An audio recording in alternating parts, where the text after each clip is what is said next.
అందరికీ నమస్కారం. నేను డాక్టర్ ఆండాళ్ భాస్కర్, గైనకాలజిస్ట్, నెల్లూరు. ఇప్పుడు ఒక చిన్న ప్రేయర్ చెప్పుకుంటాము.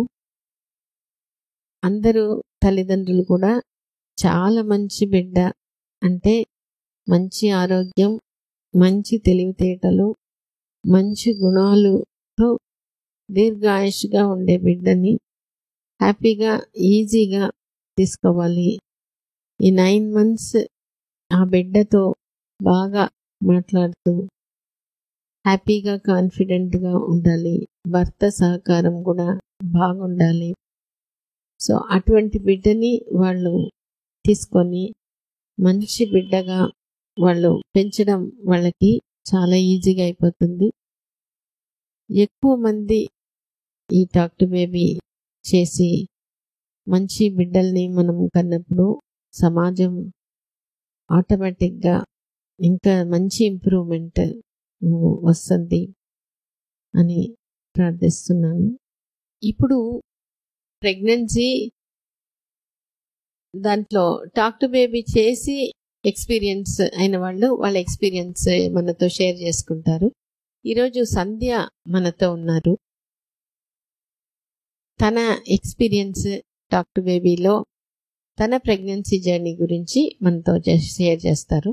ఇది మనసు పెట్టి వింటాము.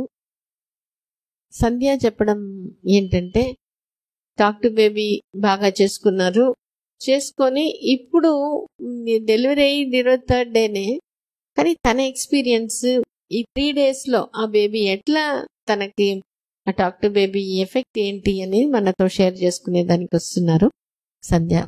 నా నేమ్ సంధ్య అండి. నాకు టాక్ టు బేబీ ఎంత హెల్ప్ చేసిందంటే ఇప్పుడు ఎక్స్పీరియన్స్ చేస్తూ ఉన్నాను. టాక్ టు బేబీ అనేది మెయిన్లీ నాకు మ్యారేజ్ అయిన 2 monthsకి వచ్చాను ఇక్కడికి పిల్లల కోసం. వచ్చినప్పుడు నాకు లైట్గా పీసీఓడి ప్రాబ్లం ఉందని చెప్పారు. చెప్తే నేను వాటికి కూడా భయపడలేదు, మేడం నమ్ముకున్నాను. ఎందుకంటే ఆల్రెడీ మా పిన్ని ఇక్కడ పిల్లలు పుట్టకపోతే బేబీని తీసుకెళ్ళింది.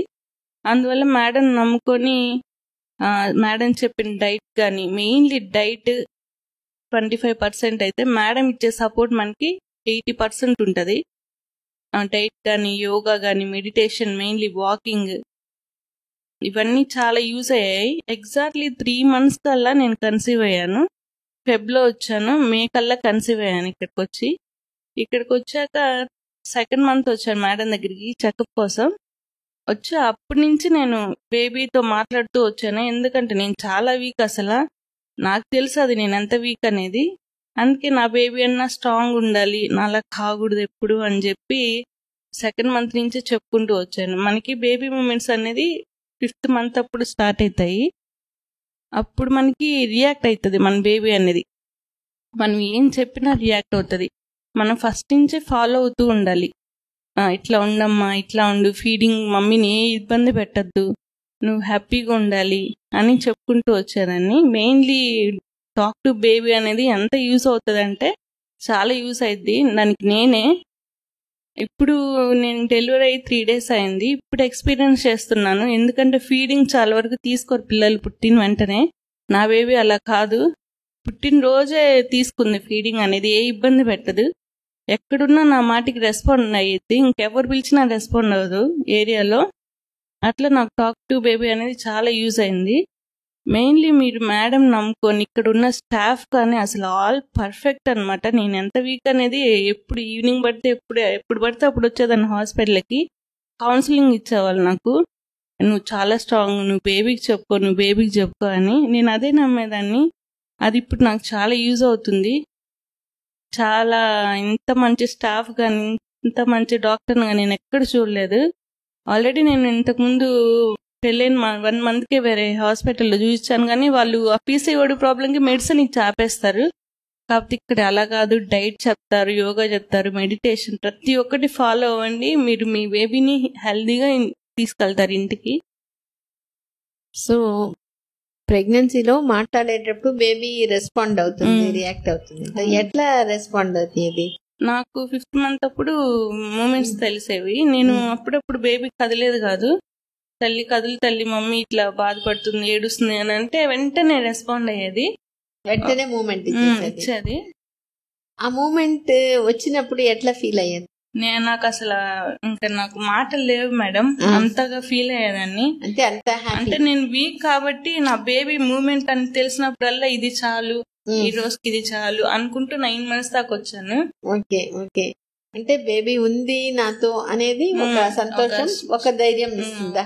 ధైర్యం ఖచ్చితంగా వస్తుంది, ఖచ్చితంగా ఇస్తుంది మేడం. అంటే బేబీ నన్ను అర్థం చేసుకుంటుంది అనేది అర్థం చేసుకుని నాతో కోఆపరేట్ చేస్తుంది. అవును మేడం, అంతే కదా. మూమెంట్ లేదే, నువ్వు మూమెంట్ ఇస్తావా అంటే మూమెంట్ వచ్చేసేది, అంతేనా? అంతే మేడం. ఓకే. తర్వాత సాంగ్ అట్లా ఏదైనా? నేను ఒక సాంగ్ వినేదాన్ని 5th month అప్పటి నుంచి, ఒక 5th month నుంచే కాదు 3rd month నుంచే వినేదాన్ని. కన్నుల్లో నీ రూపమే అనే సాంగ్. అది ఎంత రెస్పాండ్ అవుతుందంటే నిన్న ఆల్రెడీ మా హస్బెండ్ చెక్ చేశారు, తనకి ఇష్టమైన సాంగ్ పెట్టినప్పుడు ఏడుస్తానే ఉన్నాడు బాబు. అది ఎప్పటి నుంచో వినే సాంగ్ పెట్టగానే వెంటనే దానికి రియాక్ట్ అయ్యి అటు చూస్తూ ఉన్నాడు. కన్నుల్లో అది పెట్టగానే చూసేవాడు మేడం, ఏడుపు ఆపేసి దాని వైపు అట్లానే చూస్తూ అట్లా ఉండేవాడు మేడం. కొన్నిసార్లు స్మైల్ కూడా ఇస్తారు ఆ సాంగ్ విని. చాలా హెల్ప్ అవుతూ ఉంటది టాక్ టు బేబీ అనేది. అంటే ఇప్పుడు 2వ రోజు బేబీ ఆ పాట విని, అంటే మీ హస్బెండ్ కి ఇష్టమైన పాట పెట్టినప్పుడు అంటే తనకు అది తెలియదు కదా, అందుకని ఏడుపు ఆపలేదు. మీరు విన్న ఈ సాంగ్ మళ్ళీ మళ్ళీ విన్న సాంగ్ కాబట్టి ఏడుపు ఆపడం. ఇంకోటి స్మైల్ కూడా ఇవ్వడం, అంటే అంత చిన్న బేబీ కూడా దాన్ని అర్థం చేసుకొని కొన్నిసార్లు ఇస్తూ ఉంటది మేడం వినిపించినప్పుడల్లా. అవునా? అప్పుడు ఇంకా మదర్ కి ఇంకా అంతకంటే ఏం కావాలండి, మన బేబీ మనకి రెస్పాండ్ అవుతూ మన మాటలు వింటూ ఉంటే ఇది చాలు అనుకున్నాను. నేను అసలు చాలా డల్ అండి, నేను చెప్పాలనుకోవట్లేదు కానీ అసలు ఎంత భయం అంటే ఇంజక్షన్ అంతా కూడా భయపడేదాన్ని. మేడం నమ్ముకొని ఇక్కడ ఉన్న స్టాఫ్ అయితే అసలు చెప్పలేను, అంతా కోఆపరేట్ చేస్తారు. ఏ టైంలో చేసినా ఫోన్ రెస్పాండ్ అవుతారు. ఇది మేడం అంటే కాదు నువ్వు డల్ అవ్వద్దు, కౌన్సిలింగ్ ఇస్తారు, చాలా హెల్ప్ చేస్తారు. ఇలా పెట్టి ఈ ఫెసిలిటీ అనేది ఏ హాస్పిటల్లో ఉండదు. నేను ఆల్రెడీ చూసాను 2-3 హాస్పిటల్స్. కాకపోతే వాళ్ళు మెడిసిన్ ఇచ్చేసి ఆపేస్తారు. నేను అప్పుడు చాలా డల్ అయిపోయాను కూడా, నాకు పిల్లలు పుడతారో లేదో అని. కాకపోతే మేడం దగ్గరికి వచ్చాక వితిన్ 3 months నాకు మేడం చెప్పారు, ఈ 3 months ఇవి వాడమ్మా, ఇవి చెయ్యి, నేను చెప్పినట్టు చెయ్యి అన్నాడు. నేను ఆల్రెడీ May 26కి కన్సీవ్ అయిపోయాను. ఇంకా నా ఆనందానికి హద్దులు లేవు మేడం. ఇప్పుడు బేబీ బాయ్ పెట్టాక అసలు ఇంకా దానికంటే లేదు, అందరూ హ్యాపీగా ఉన్నారు. ఇప్పుడు డెలివరీ సిజేరియన్ ఎందుకని అయింది, ఎట్లా ఫేస్ చేయగలిగారు? నేను ఫీవర్ అని వచ్చాను హాస్పిటల్కి, నైట్కే ఫీవర్ 100 పైన వెళ్ళిపోయింది. అట్లా హాస్పిటల్కి వచ్చినప్పుడు మేడం చెక్ చేశారు, 100 ఉంది, బేబీ హార్ట్ బీట్ కూడా ఎక్కువ కొట్టుకుంటుంది అని చెప్పేసరికి కొంచెం టెన్షన్ పడ్డా నేను. మేడం ఉంది నా మమ్మీ చెప్తూ ఉన్నారు, మేడం చేతిలో నిన్ను పెట్టాను ఏం కాదు అని. అయినా నాకు ఎక్కడో కొంచెం ఏంది హార్ట్ బీట్ ఎక్కువ కొట్టుకునేది ఏంది అని భయం వేసేది. అట్లా కాదు, నన్ను డెలివరీ రూమ్ తీసుకెళ్లారు. వితిన్ 20 minutes ఎమర్జెన్సీ C-section చేశారు. డెలివరీ రూమ్ తీసుకెళ్ళగానే మేడంని హార్ట్ బీట్ చెక్ చేస్తున్నారు డాక్టర్ పెట్టి చూడగానే నేను అప్పుడు మేడం అట్లనే ఉంది 160 అట్లా ఉంది. అలా కాదు నేను చెప్పుకోవాలని చెప్పి మేడమ్స్ పక్కన ఉండగానే నా బేబీ పొట్ట మీద చేయేసి, నువ్వు హార్ట్ బీట్ తగ్గించుకో తల్లి, ప్లీజ్ తల్లి, మమ్మీ దగ్గరికి 20 minutes వచ్చేస్తావు ప్లీజ్ తల్లి అని అనుకునేదాన్ని. అట్లానే మళ్ళీ ఇంకా 5 minutes పెట్టి చూడగానే 140కి వచ్చేసింది. అది చాలు, ఇంకా నార్మల్ సేఫ్గా వచ్చేసాము నేను నా బేబీ. చాలు మేడం. సో ఆపరేషన్ గురించి ఏ భయం లేదు మేడం. ఇప్పుడు కొంతమంది చెప్పావు కదమ్మా ఇంజెక్షన్ కే భయపడతామని, అంటే బేబీ సేఫ్టీ కోసం నేను చేసుకుంటున్నాను అనుకోవడం వల్ల భయం లేకుండా. ఇప్పుడు సిజేరియన్ గురించి కొంతమంది భయపడి భయం అట్లానే పెట్టుకుంటారే, నువ్వు వీక్ అన్నా కూడా ఎట్లా ధైర్యంగా చేసుకోగలిగాం? నా బేబీ నాకే సపోర్ట్ చేస్తుంది మేడం. ఓకే, అదొక్కటే నమ్ముకున్నాను నేను. అంటిల్ 3rd month నుంచి కూడా 9th month వరకు కూడా నా బేబీ నాకు సపోర్ట్ చేస్తుంది. ఎప్పుడైనా ఒకవేళ కదలకపోయినా ఏదో ఒక సాంగ్ రూపంలో లేకపోతే ఏం మాట్లాడుకున్నా, నాకు కొంచెం షై ఫీల్ ఎక్కువ. మమ్మీ వాళ్ళ ముందు మాట్లాడేదాన్ని కాదు, కదలకపోతే బాత్రూమ్ లోకి వెళ్ళేసి ఓకే ఇట్లా కదులు మమ్మీ నాకు ఏడుపు వచ్చేస్తుంది, నువ్వు మమ్మీని బాధ పెట్టద్దు అని చెప్పేదాన్ని. అట్లా వచ్చి బెడ్ పైన పడుకోగానే కదిలేసేవాడు. అది చాలు. సో మీకు బేబీ వెయిట్ ఎంతమ్మా? నా బేబీ వెయిట్ 2.9 kg మేడం. 2.9. 9 పెట్టి ఎన్ని రోజులకి డెలివరీ అయింది? 7 days. 7 days కి. తర్వాత మీకు బీపీ షుగర్ ఏం లేదు? నాకు బీపీ ఉందని చెప్పారు. ఇప్పుడు అప్పుడు లాస్ట్ లో ఇంకా ఒక పక్క బీపీ ఎక్కువ ఉంది, నా బేబీ హార్ట్ బీట్ ఎక్కువ కొట్టుకుంటుంది అనేసరికి ఇంకా డబుల్ అయిపోతుంది. అది ఇట్లా కాదు, నేను అన్ని తగ్గించుకోవాలి, నా బేబీ నాకు కావాలి అనుకున్నాను. అన్ని నార్మల్ చేసుకొని నేను సి సెక్షన్ చేస్తున్నాను. ఓకే. సో ఇప్పుడు వేరే వాళ్ళకి మీరు అడ్వైస్ ఏం చెప్పగలుగుతారు ఇప్పుడు? ఎందుకంటే చాలా మందికి ఉంటుంది, నేను వీక్, నేను ఇది అట్లా ఉన్నా కూడా పెద్ద ప్రాబ్లం లేకుండా తల్లి బిడ్డ సేఫ్గా, ఇప్పుడు ఇదే టాక్ టు బేబీ లేదు, ఈ హార్ట్ బీటింగ్ ఇట్లా ఉంది, ఇది ఉన్నప్పుడు ఇంకా ఎక్కువ భయం ఉండేది కదా? అవును మేడం. టాక్ టు బేబీ అసలు మేడం చెప్పినట్టు ఏ మేడం చెప్పరు టాక్ టు బేబీ చేయమని. నేను అందుకే దాన్ని మేడం చెప్పింది కాబట్టి నేను ఒకసారి ట్రై చేశాను అంతే. 3rd month లో ఒకసారి మేడం చెప్పింది కదా, అన్ని ఫాలో అవుతున్నాను, ఇది కూడా ఫాలో అవుదాం అన్నట్టు చేశాను. అది నాకు రిజల్ట్ అనేది ఇప్పుడు తెలుస్తుంది. నేను వేరే వాళ్ళకి సజెస్ట్ చేసేది ఏంటి అని అంటే టాక్ టు బేబీ చెయ్యండి అంతే. ఇది ఏ హాస్పిటల్, ఈ ఫెసిలిటీ అనేది ఏ హాస్పిటల్ ఉండదు. టాక్ టు బేబీ బుక్ ఉంటుంది, ఇక్కడ కౌన్సిలింగ్ ఇస్తారు, ప్రతి ఒక్కటి ఆల్ పర్ఫెక్ట్ అన్నమాట. తర్వాత ఇప్పుడు ఫస్ట్ బేబీని చూసినప్పుడు ఎట్లా ఫీల్ అయినా? బేబీ నిన్ను గమనించి నిన్ను చూసి నవ్వడం లేదా చేయి పట్టుకోవడం అట్లా ఏదైనా చేసిందా? నాకు సి సెక్షన్ చేయగానే పుట్టగానే బేబీ ఏడుపు వినిపించారు, నా వైపు తీసుకొచ్చారు, కాసేపు చేయి పట్టుకొని ముద్దులాడి అట్లా చేసి ఇంకా తర్వాత ఇచ్చేసారు మేడం. రూమ్ కి వచ్చిన తర్వాత, రూమ్ కి వచ్చాక ఫస్ట్ ఫీడింగ్ ఇస్తారు కదా మేడం. సో నేను ఫీడింగ్ చెప్పుకుంటూ వచ్చాను, బాగా ఫీడింగ్ తీసుకోవాలి, మనం బయటవి తాగకూడదు, నాదే తీసుకోవాలి, అప్పుడే హెల్తీగా ఉంటామని. సో అది ఎన్నో మంత్ నుంచి చెప్పారు? 5th month నుంచే. ఓకే.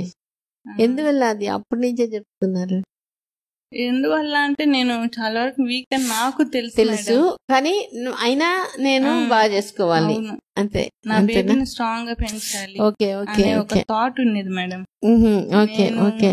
నా బేబీ కోసం ఏమైనా చేయగలను, కనీసం ఇది కూడా చేయలేదు నా మదర్ లాగా అనుకుని టాక్ టు బేబీని నమ్ముకున్నాను మేడం. అంటిల్ డెలివరీ రూమ్ అయ్యేదాకా ఇప్పటికి ఫీడింగ్ కూడా టాక్ టు బేబీనే యూజ్ అవుతుంది మేడం చాలా వరకు. ఇప్పుడు ఫీడింగ్ ఏం ప్రాబ్లం లేదు మేడం.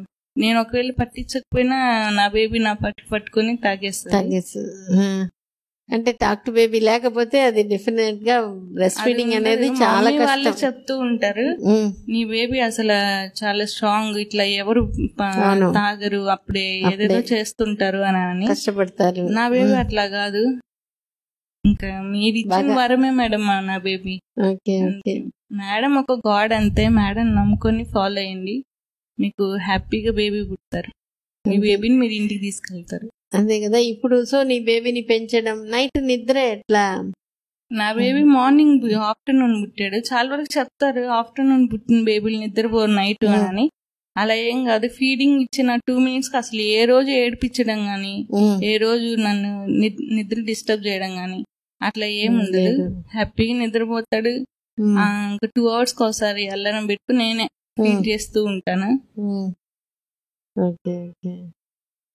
సో బేబీని పెంచడం మీకు పెద్ద కష్టంగా ఏం అట్లా ఏం అనిపించలేదు.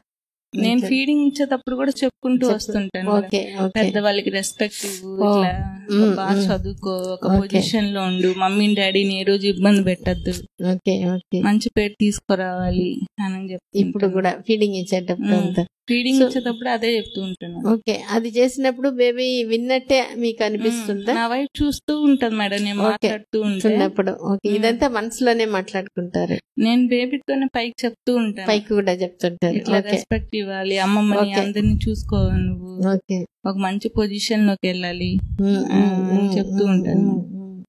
చాలా సంతోషం. ఇప్పుడు ఒకవేళ మనం వీక్ అయినా కూడా బేబీ స్ట్రాంగ్ ఉంది, బేబీ సపోర్ట్ మనకు ఉంది అంటే ఉంది అని తెలిస్తే ప్రెగ్నెన్సీ గానీ తర్వాత బేబీని పెంచడం గానీ చాలా ఈజీ ఈజీ. అయిపోయింది మేడం. అంతేనా? ఇక్కడ ఉన్న స్టాఫ్ అసలు చెప్పలేను. మెయిన్ శాంత మేడం, జయలత మేడం, ఎక్కడ ఏ స్టాఫ్ అయినా పట్టుకోండి చాలా కూల్ గా ఫ్రెండ్లీగా మాట్లాడుతుంటారు. నేను 3 days అయితే అసలు ఆల్మోస్ట్ నా ఫ్యామిలీ మెంబర్స్ లాగే అందరూ నన్ను ట్రీట్ చేయడం గానీ, చాలా క్లోజ్ గా కూర్చొని మాట్లాడడం గానీ, నీకేం కాదు, నీ బేబీకి ఏం కాదు అని చెప్పేవాళ్ళు. సో ఆ సపోర్ట్ అనేది వాళ్ళు 2nd month నుంచే నాకు ఇస్తూ ఉన్నారు. ఇట్లా మనం ఇంటికి వెళ్ళాక రిటర్న్ కాల్ చేస్తారు, నీ హెల్త్ ఎలా ఉందమ్మా, బేబీతో మాట్లాడుతున్నావు, వాకింగ్ చేస్తున్నావు, బ్రీతింగ్ ఎక్సర్సైజ్ చేస్తున్నావు అని. అవి చాలా డిఫరెంట్ ఉంటది మేడం వేరే హాస్పిటల్ కి మన హాస్పిటల్ కి. మెడిటేషన్ ఎట్లా యూస్ అవుతుందా? మెడిటేషన్ ఆల్రెడీ చేయిస్తుంటారు, మార్నింగ్ ఈవినింగ్ చేస్తారు. మన ఫాలో అప్ అవుతూ ఉంటారు మేడమ్స్ కోరనక. బ్రీతింగ్ ఎక్సర్సైజ్, వాకింగ్, డైట్ ఇవి ఫాలో అవుతే చాలు మేడం. చాలు. ఇప్పుడు సిజేరియన్ అయిందే అని బాధ లేదా? నాకేం బాధ లేదు. నా బేబీ సేఫ్ ఉన్నాడు, నేను సేఫ్ ఉన్నాను. నాకు ఏ రోజు నార్మల్ డెలివరీ అనే అవేది లేదు, ఏదో 50-50 అన్నట్టు ఉండేదాన్ని. సో ఈ ఎమర్జెన్సీ అయింది కాబట్టి, ఎమర్జెన్సీ సి సెక్షన్ వల్ల ఇంకా నేనేం చేయలేకపోయాను మేడం. ఓకే, బేబీ హెల్దీ, అది చాలా. నేను హెల్దీగా ఉన్నాను. ఇప్పుడు వేరే వాళ్ళు ఎవరైనా నువ్వు వీక్ కాబట్టి నీకు ఆపరేషన్ అయింది, నువ్వు చేసుకోలేకపోయినావు అని ఒకవేళ అడిగితే మీరు ఎట్లా తీసుకుంటారు? నేను వీక్ కాదు మేడం. అంటే కొన్ని విషయాల్లో వీక్ అయి ఉండొచ్చు కానీ నా బేబీ ఉన్నంత వరకు నేను వీక్ అయితే కాదు. అసలు నా సపోర్ట్ అనేది నా బేబీ. ఎవరు చెప్పినా వినేదాన్ని కాదు. నా బేబీ కదిలేదాకా కూడా మమ్మీ అరుస్తూ ఉంటది, ఎందుకు నువ్వు అంత టెన్షన్ పడుతుంటావని. మమ్మీ కూడా అప్పుడప్పుడు తిడతా ఉంటది, ఎందుకు తిరుగు మమ్మీ ఏడుస్తుంది అని. అప్పుడు రెస్పాండ్ అవుతాను. రెస్పాన్స్ వల్ల మీకు. అవును మేడం. ఇప్పుడు మా హస్బెండ్ అప్పుడప్పుడు వచ్చి తను డ్యూటీ నుంచి వస్తాడు, ఇప్పుడు వీక్లీ ట్వైస్ అట్లాగా. తను ఎప్పుడైనా స్టమక్ పెయిన్ చేసి తిరుగు నాన్న, నేను ఈ రోజు వెళ్ళిపోతున్నా డ్యూటీ కంటే, అసలు తిరిగేవాడు కాదు. నేను చెప్తాను డాడీ డ్యూటీకి వెళ్తున్నాడు, ఒకసారి కదులు, డాడీ చూసి వెళ్తాడు అని. అప్పుడు మూమెంట్ వచ్చేది. ఇంకప్పుడు మా హస్బెండ్ కూడా నమ్ముతూ వచ్చాడు డాక్టర్ బేబీని. కాబట్టి డాక్టర్ బేబీ వల్ల ఫస్ట్ మీరు హ్యాపీ అయిపోయినారు, ఒక ధైర్యం, కాన్ఫిడెన్స్ అనేది వచ్చేసింది. అంతే కదా? చాలా సంతోషం. సో బేబీని పెంచడం కూడా పెద్ద కష్టమేం కాదు. ఓకే, చాలా సంతోషం. అట్లా ఇది చాలా ఇంపార్టెంట్ గా నేను చూస్తుంటాను. ఎందుకంటే కొన్నిసార్లు మనకు అనిపిస్తుంది మనం వీక్ గా ఫీల్ అవుతాము, మనకి ఇది కష్టం. కానీ ప్రెగ్నెన్సీలో వచ్చి డాక్టర్ బేబీ చేసి ఆ బేబీ సపోర్ట్ వచ్చిన తర్వాత ఆ మదర్ తెలియకుండా ఒక ట్రాన్స్ఫర్మేషన్ అయిపోతుంది.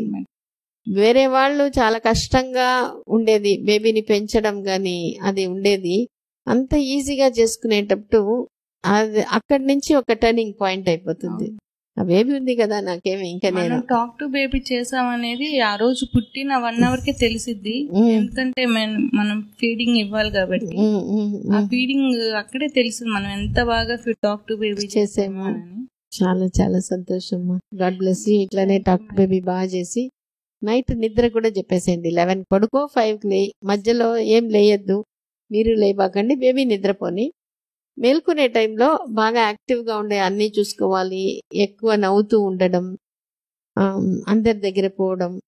తర్వాత ఇప్పుడే చెప్పేసేయండి, యూరిన్ మోషన్ వస్తే ఒక సౌండ్ లాగా ఇవ్వమని ఇండికేషన్. ఎందుకంటే బేబీ సెన్సిటివ్గా మనకి రెస్పాన్స్ బాగుంది కాబట్టి. సో అట్లా యూరిన్ మోషన్ వచ్చేటప్పుడు ఒక సౌండ్ లాగా ఇస్తారు వాళ్ళు. అప్పుడు అది చేంజ్ చేయడం, అది కానీ చేసేస్తే మనకి ఈజీగా ఉంటుంది. యూరిన్ పోసినప్పుడు కూడా ఏడుస్తూ ఉంటాడు మేడం. అదే పోసే ముందే కొద్దిగా ఒక ఇండికేషన్ ఇచ్చేస్తున్నారు అనుకోండి, మనకు అది అలవాటు అయిపోతుంది. ఒక 5th 6th month నుంచి మనం నిలబెట్టి కూర్చోబెట్టి బాత్రూమ్ పోయించేసేసేయడం, అట్లా అలవాటు చేసేస్తే మనకి ఇబ్బంది లేకుండా ఉంటుంది ఒకటి. తర్వాత ఈ సాంగ్ కంటిన్యూ చేస్తూ ఉండండి. ఇంకో బేబీ స్నానం చేసేటట్టు అది కూడా చెప్పేసి, స్నానం చేసేటప్పుడు కూడా ఇబ్బంది పెట్టకుండా ఈజీగా స్నానం చేసుకో. స్నానం చేసేటప్పుడు, ఫీడింగ్ ఇచ్చేటప్పుడు, తర్వాత గుడ్డలు మార్చేటప్పుడు కంపల్సరీ మనం బేబీతో మాట్లాడడం. ఇది చేసే కొద్దీ ఇంకోటి ఏంటంటే బేబీ ఒక సెకండ్ మంత్ ఇప్పటి నుంచే చెప్పొచ్చు. నువ్వు సెకండ్ మంత్ నుంచి నువ్వు మాట్లాడు, సమాధానం చెప్పు. ఎందుకంటే అని అట్లా చెప్పడం, ఎందుకంటే వాళ్ళకి బాగా అర్థం అయిపోతుంది కాబట్టి కొంచెం మాటలు కూడా వచ్చేటప్పుడు వాళ్ళకి ఊరికి తొందరగా మాటలు వస్తుంది, మాట్లాడతారు. అది మనం ఎంకరేజ్ చేయాలి. ఇంకా చెప్పు. తర్వాత ఆ సాంగ్ మీరే పాడుతూ ఉన్నప్పుడు ఆ రాగాలు తీయడం ఇటువంటిదంతా వచ్చినప్పుడు నేను చాలాసార్లు ఏం గమనిస్తున్నా అంటే పిల్లలకి బాగా అర్థం అవుతుంది, కానీ మాట్లాడడం ఎప్పుడో 9th మంత్ 10th మంత్. నేనేమంటే 9th మంత్ 10th మంత్ రానే, కానీ మనం మాట్లాడడం ఇప్పుడు కొంతమంది పిల్లల్ని చూసినప్పుడు వాళ్ళు 2nd 3rd మంత్నే మనం మాట్లాడినంతా విని అని చెప్పి ఆ యాక్టివ్గా మనతో మాట్లాడాలి అనే ఒక యాక్టివ్ పార్టిసిపేషన్ కూడా మనం చేస్తే వాళ్ళ మాటలు స్పష్టంగా ఉంటుంది, వాళ్ళ లాంగ్వేజ్ కూడా కొంచెం బాగా వచ్చేస్తుంది. చిన్న చిన్న పదాలు ఈజీగా అమ్మ, అబ్బా, నాన్న, ఇది ఇటువంటిదంతా కొంచెం మనం అలవాటు చేసి వాళ్ళకి చేసే కొద్దీ బెటర్గా వస్తారు. చాలా సంతోషం. ఇది చాలా పెద్ద అచీవ్మెంట్. మంచి బిడ్డని బాగా తీసుకోవడం అనేది.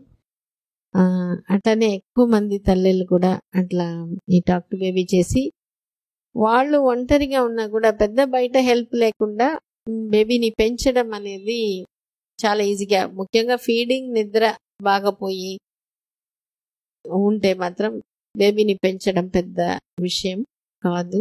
సంధ్య చాలా బాగా చేసుకున్నావు. చాలా సంతోషం. Very happy, very proud of you. God bless you.